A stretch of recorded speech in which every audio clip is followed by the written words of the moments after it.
Təbriz, gəl alın başını qollarım üstə, tökülsün kədərin gözümə Təbriz.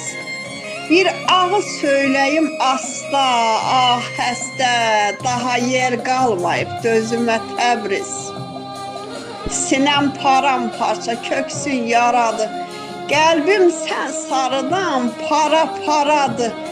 Əzəldən taleyim, bəxtin qaradı, qəm kölgə salıbdı üzünə Təbriz. Aç baxım yaranı, ehmal sarıyım, dağınıq telini yığım, darıyım, dərdlilər içində seçim arıyım. Gəl qoyun başımı dizinə Təbriz. Təranə bəndədir adi sıradan, deyir kömək olsun uca yaradan, tikanlı məftilib götür aradan.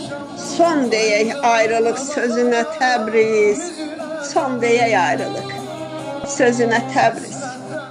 Allah millətimizi qorusun.